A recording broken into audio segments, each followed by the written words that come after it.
हिमालय की बर्फीली चोटियों के बीच एक ऐसा नगर छिपा है जिसे सदियों पहले सिर्फ एक रहस्यमय जलाशय माना जाता था। यही स्थान आज नेपाल का काठमांडू कहलाता है। एक ऐसा इलाका जो कभी विशाल जल से ढका हुआ था, जहां असंख्य नागों का बसेरा था।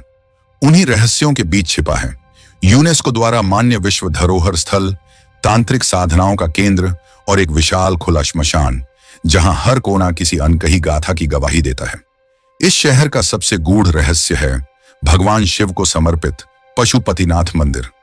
यह मंदिर केवल एक धार्मिक स्थल नहीं, बल्कि रहस्यों की एक जीवित परत है। ऐसा कहा जाता है कि इस नगर के हर कोने में शिव से जुड़ी कोई न कोई छिपी कहानी सोई हुई है, जिन्हें सुनने वाले बहुत कम लोग बचे हैं। अचानक अप्रैल 2015 की वो भयावह दोपहर आई, जब धरती कांप उठी। एक ऐसा भूकंप जिसने चंद सेकंडों में शहर को मलबे में बदल दिया। मकान, दुकानें, स्मृतियां, सब कुछ ध्वस्त हो गया। लगभग 9000 जिंदगियां इस मिट्टी के नीचे दफन हो गईं, दर्द से कराहती हुई। लेकिन उसी शहर में एक स्थान ऐसा भी था जो इस तबाही से एकदम अछूता रहा, जैसे किसी अदृश्य शक्ति ने उसकी रक्षा की हो। बागमती नदी के किनारे स्थित है एक अलौकिक मंदिर, जहां कदम रखते ही आपको दिखाई देंगे सैकड़ों शिवलिंग एक पंक्ति में, जैसे समय के विरुद्ध कोई शाश्वत सुरक्षा कवच खड़ा हो। यही है पशुपतिनाथ का मंदिर, शिव के सम्मान में निर्मित एक रहस्यमय धाम, जहां हर पत्थर के भीतर कोई पुरातन गाथा दबी पड़ी है। नेपाल महात्म्य की एक कथा कहती है कि इस मंदिर में विराजमान है एक स्वयंभू शिवलिंग, जो न तो किसी ने बनाया और न ही किसी ने स्थापित किया। वह स्वयं धरती से प्रकट हुआ और उसी के कारण यह भूमि काठमांडू कहलाने लगी। एक ऐसी रहस्यमयी कथा है जो सदियों से काठमांडू की हवाओं में गूंजती रही है। कहा जाता है कि एक दिन भगवान शिव ने अपने दिव्य लोक से धरती की ओर रुख किया, जैसे किसी अनदेखी पुकार ने उन्हें आकर्षित कर लिया हो। उनकी यात्रा उन्हें ले आई बागमती नदी के किनारे, जहां प्रकृति की अनुपम छटा देखकर वे मंत्रमुग्ध हो उठे। इस दिव्यता से मोहित होकर उन्होंने वहीं कुछ समय व्यतीत करने का निर्णय लिया, किसी भी चेतावनी या चिंता के परे। समय बीतता गया और कैलाश पर उनका न लौटना देवताओं को बेचैन करने लगा। सभी लोकों में हलचल मच गई। तब भगवान विष्णु ने अपनी दिव्य दृष्टि से देखा, और जो दृश्य सामने था वह चौंकाने वाला था। महादेव इस समय एक हिरण के रूप में बागमती नदी के किनारे विश्राम कर रहे थे, पूरी तरह से एक योग निद्रा में खोए हुए। विष्णु स्वयं पृथ्वी पर आए उन्हें वापस ले जाने के लिए, लेकिन शिव, जो अब हिरण के रूप में थे, उनकी उपस्थिति को भांप गए और तुरंत दिशाहीन गति से भागने लगे, मानो वे स्वयं प्रकृति बन चुके हों। विष्णु ने उन्हें रोकने का प्रयास किया और झपट कर हिरण का एक सींग पकड़ लिया, लेकिन जैसे ही उन्होंने उसे छुआ, एक अनहोनी घट गई। वह सींग उनके हाथों में टूटकर गिर गया धरती पर। उसी क्षण वह हिरण लुप्त हो गया और अगले ही पल भगवान शिव अपने असली स्वरूप में प्रकट हुए। उन्होंने एक क्षण देखा, मौन में कुछ स्वीकारा और फिर धीरे धीरे अपने धाम लौट गए, जैसे कोई दिव्य लीला पूरी हुई हो। लेकिन यह कथा यहीं खत्म नहीं होती। जहां वह टूटा हुआ सींग धरती को छूता है, वहीं कुछ समय पश्चात एक अद्भुत शिवलिंग प्रकट होता है। न तो बनाया गया, न स्थापित, बल्कि स्वयं भूमि से उदित हुआ। इसी दिव्य प्रतीक को आज हम मुखलिंग के नाम से जानते हैं, पशुपतिनाथ मंदिर का सबसे रहस्यमय और पूजनीय केंद्र। मान्यता है कि पशुपतिनाथ मंदिर में स्थित वह रहस्यमय शिवलिंग केवल एक साधारण प्रतीक नहीं है। उसमें 4 नहीं बल्कि 5 चेहरे हैं। 4 मुख भगवान शिव के अलग अलग रूपों को दर्शाते हैं, जिनमें उनकी विभिन्न शक्तियों और भावों की झलक मिलती है। लेकिन एक चेहरा ऐसा है जिसके अस्तित्व को आम लोगों की आंखें कभी नहीं देख पाती। प्राचीन तांत्रिक ग्रंथों में वर्णन मिलता है। इस 5वें मुख को कालाग्नि रुद्र कहा जाता है। यह मुख सिर्फ शक्ति या विनाश का प्रतीक नहीं, बल्कि जीवन के मूल स्रोत, प्रजनन और संभोग जैसे गूढ़ रहस्यों का प्रतिनिधित्व करता है। कहा जाता है कि केवल वे साधक जो तांत्र विद्या में पूर्ण पारंगत होते हैं, वही इस रहस्यपूर्ण मुख के दर्शन करने में सक्षम होते हैं। यह कोई भौतिक चेहरा नहीं, यह अनुभूति है जो केवल चेतना के विशेष स्तर पर प्रकट होती है। भारत और नेपाल के इन प्राचीन मंदिरों की दीवारों के भीतर कई ऐसे रहस्य छिपे हैं जिनका इतिहास की किताबों में कोई उल्लेख नहीं। कई किस्से और कथाएं समय की धूल के नीचे दब चुकी हैं, और शायद इन्हीं अदृश्य धागों को फिर से जोड़ने की कोशिश करता है द मिस्ट्री वॉल्ट, जहां हर कहानी एक नई परत खोलती है उस संस्कृति की जिसे समय ने छुपा दिया। अब लौटते हैं उसी समय में जब 2015 में धरती कांप उठी थी। पूरा काठमांडू जैसे थम गया था। मौत और विनाश के बीच चीखों की गूंज थी। लेकिन पशुपतिनाथ मंदिर की तरह ही एक और स्थान था जो इस प्रलय से पूरी तरह अछूता रह गया। एक ऐसा स्थान जिसे महल कहा जाता है, पर वह केवल ईंटों और पत्थरों का ढांचा नहीं। यह है कुमारी घर, जहां निवास करती है एक जीवित देवी, एक बच्ची जिसे देवत्व का अवतार माना जाता है। उसके महल की दीवारों में एक विचित्र शांति थी, उस दिन भी, जैसे कोई अलौकिक शक्ति हर दिशा की रक्षा कर रही हो। काठमांडू के पुराने महलनुमा गलियारों में एक ऐसी परंपरा छिपी है जिसे सुनकर रूह कांप उठे। इस परंपरा में एक मासूम बच्ची को अचानक उसके सामान्य जीवन से निकाल लिया जाता है, ठीक तब जब वह दुनिया को समझना शुरू ही करती है। महज 5 वर्ष की वह बालिका अपनी मां की गोद से छूटती है और बिना कोई उत्तर पाए उसे एक अंधेरे से भरे कमरे में ले जाया जाता है।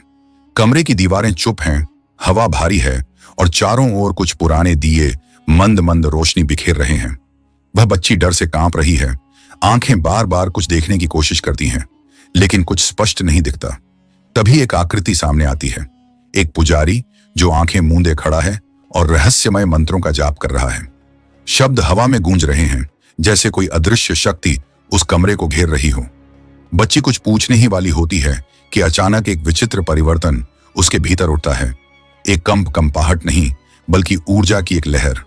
उसका भय छूमंतर हो जाता है, आंखों में चमक उभरती है और वह चौंक कर कहती है, मेरे साथ ये क्या हो रहा है?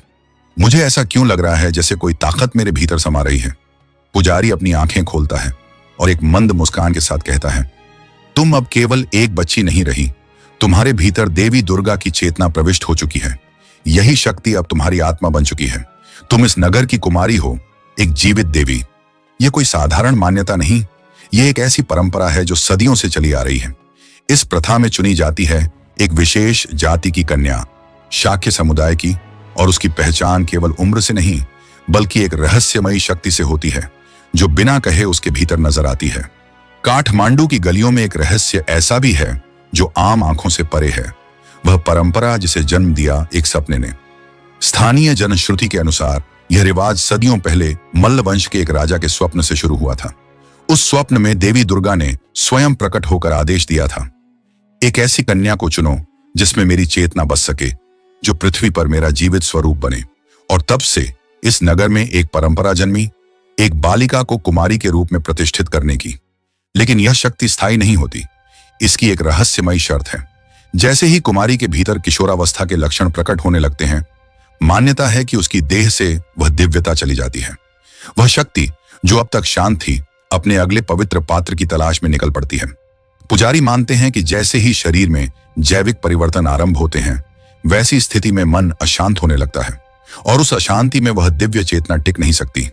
तब चुना जाता है एक नई कन्या, एक ऐसी आत्मा जो अब भी निर्मल हो, निर्विकार हो। कुमारी घर का माहौल भी उतना ही रहस्यमय है जितनी यह परंपरा। इस पवित्र महल में केवल कुमारी और विशिष्ट पुजारी ही प्रवेश कर सकते हैं, कोई भी बाहरी व्यक्ति अंदर नहीं जा सकता। यहाँ हर दीवार, हर गलियारा एक रहस्य को अपने भीतर दबाए हुए है। परंपराएं और अनुष्ठान इतने प्राचीन और विशेष हैं कि आम जन के लिए वे किसी रहस्यमयी ग्रंथ की तरह हैं, जिनका अर्थ केवल जानकार ही समझ सकते हैं। हिंदू तंत्र परंपरा के गहरे आयामों से जुड़ी इन मान्यताओं में बलि, रक्त और छिपी हुई संभावनाओं की भी बात की जाती है, वो पहलू जो आम पूजा पाठ से परे हैं। और इन्हीं तांत्रिक परंपराओं के केंद्रों में एक प्रमुख नाम आता है, नारा देवी मंदिर, जो समर्पित है श्वेता काली को। माना जाता है कि यह मंदिर तांत्रिक शक्तियों की ऊर्जा का केंद्र है, एक ऐसा स्थान जहां आज भी कई गूढ़ साधनाएं गुप्त रूप से की जाती हैं। एक पुरानी किंवदंती बताती है कि पाटन का एक राजा किसी समय काठमांडू के घने जंगलों में शिकार की तलाश में भटक रहा था। शांत वातावरण अचानक भयानक शोर में बदल गया। एक जंगली हाथी उसकी ओर झपट पड़ा। राजा ने भयभीत होकर दौड़ लगा दी, लेकिन हाथी पीछे था, रौंद डालने को तैयार। जीवन की आखिरी उम्मीद ढूंढता हुआ उसकी नजर एक विशाल वृक्ष पर पड़ी, जिसकी जड़ों में एक गुफा सी गहराई थी। उसने तुरंत खुद को वहां छिपा लिया। भागते भागते शरीर थक कर चूर हो चुका था और हृदय भय से कंपित, और उसी अवस्था में वह अचेत होकर गिर पड़ा। कई क्षणों के बाद जब उसने आंखें खोली तो सामने एक दिव्य छवि खड़ी थी, मां श्वेता काली। वह बिना कुछ कहे बस खड़ा रह गया, आंखों से अश्रुधारा बहती रही। मां ने शांत स्वर में कहा, अब तेरा भय समाप्त हुआ, तेरा जीवन सुरक्षित है। और अगली ही पल वह आकृति वहां से विलीन हो गई। राजा इस दिव्य अनुभव से इतने प्रभावित हुए कि उन्होंने उसी पवित्र स्थान पर एक मंदिर बनवाया, नारा देवी मंदिर। यह मंदिर सिर्फ ईंट और पत्थरों का ढांचा नहीं था, यह बना तंत्र की ऊर्जाओं के प्रवाह के लिए। कहा जाता है कि यहाँ की हर ईंट में एक मंत्र बसा है और हर कोने से तांत्रिक ऊर्जा फूटती है। प्राचीन तांत्रिक ग्रंथों में वर्णित है, देवी के चरणों में रक्त अर्पित करना, बलि चढ़ाना और साधना करना, ये सब तांत्रिक क्रियाओं का मूल आधार रहे हैं। और इसी कारण हर साल विजयादशमी के दिन यहाँ एक विशेष बलिदान होता है, एक भैंसे की बलि। यह अनुष्ठान सामान्य आस्था नहीं, बल्कि एक गूढ़ शक्ति को प्रसन्न करने की प्रक्रिया है। काठमांडू के सिर्फ नारा देवी मंदिर में ही नहीं, बल्कि कई अन्य मंदिरों में भी ऐसी रहस्यमयी साधनाएं सदियों से जीवित हैं। अथर्ववेद और यजुर्वेद जैसे शास्त्रों में स्पष्ट रूप से वर्णन है कि भगवान शिव को तंत्र का देवता माना गया है और इसी कारण उनका काल भैरव स्वरूप तांत्रिक जगत में सर्वोच्च स्थान पर विराजमान है। साल था 2005 जब काठमांडू में एक विशेष सांस्कृतिक अध्ययन का आयोजन किया गया, लेकिन यह कोई सामान्य शोध नहीं था। इसके केंद्र में था एक ऐसा आयोजन जो केवल एक बार होता है, साल में सिर्फ एक रात, और वह भी पूर्णिमा की।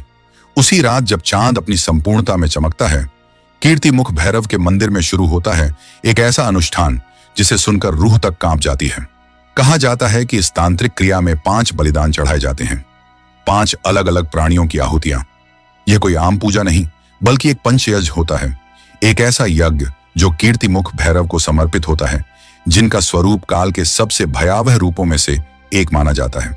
वे न केवल संहार के प्रतीक हैं, बल्कि पुनर्जन्म और मोक्ष के द्वार भी उन्हीं के अधीन माने जाते हैं।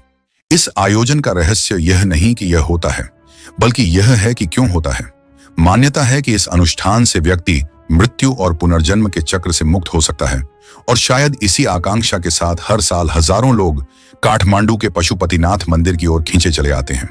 लेकिन यहां पहुंचकर उन्हें मिलता है केवल अध्यात्म नहीं, बल्कि जीवन और मृत्यु का वह नग्न सत्य जिससे टकराना हर किसी के लिए आसान नहीं। मंदिर की एक ओर जहां घंटियों की गूंज और मंत्रों की ध्वनि सुनाई देती है, वहीं दूसरी ओर आर्य घाट पर खुलेआम चिताएं जलती हैं। एक ओर भक्ति के सुर, दूसरी ओर राख बनते शरीर। मृत देहों को कपड़े में लपेटा जाता है और उन्हें लाया जाता है पवित्र बागमती नदी के किनारे। शव के चरणों को नदी के जल से धोया जाता है, मानो किसी आत्मा को अंतिम विदाई देने की प्रक्रिया हो। फिर उसे धीरे धीरे पृथ्वी पर लिटा दिया जाता है और आरंभ होता है वह संस्कार जिसे देखकर जीवन के मायने ही बदल जाते हैं। आर्य घाट की आग सबके सामने जलती है, बिना किसी पर्दे के, बिना किसी पर्दादारी के। यही वह स्थान है जहां जीवन और मृत्यु एक दूसरे को आंखों में आंखें डालकर देखते हैं। मान्यता है कि जिस व्यक्ति का अंतिम संस्कार इस पवित्र घाट पर होता है, उसकी आत्मा कर्मों की श्रृंखला से मुक्त होकर उस मार्ग पर चल पड़ती है जहां से वापसी नहीं होती, केवल मोक्ष होता है। लेकिन काठमांडू सिर्फ एक शहर नहीं, यह रहस्यों से भरी हुई एक परतदार पुस्तक है, जिसके हर पन्ने में दबी हैं सदियों पुरानी कहानियां, अनकहे सत्य, भूले हुए अध्याय और आध्यात्मिकता की वो गहराइयां जिन्हें समझना हर किसी के लिए संभव नहीं।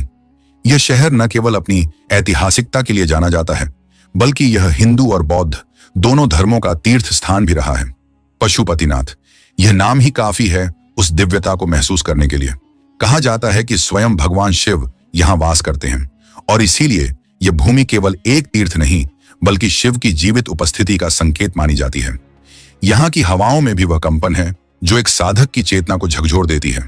अगर आप भगवान शिव से जुड़े अन्य रहस्यमय स्थानों और उनके ज्योतिर्लिंग स्वरूपों को जानना चाहते हैं, तो एक और पर्दा उठाया जा सकता है जिसे सिर्फ वही देख पाते हैं जो भीतर से तैयार हों। अगर इन कहानियों ने आपके भीतर कुछ जगाया हो, कोई जिज्ञासा, कोई सवाल या कोई अनुभूति, तो उसे शब्दों में जरूर बांटिए। और अगर आप भी इतिहास की भूली हुई परतों को खंगालना चाहते हैं, धर्म और तंत्र की सीमा रेखाओं को छूना चाहते हैं, तो द मिस्ट्री वॉल्ट चैनल आपके लिए खुला है। हम फिर लौटेंगे किसी और अनदेखे अध्याय के साथ।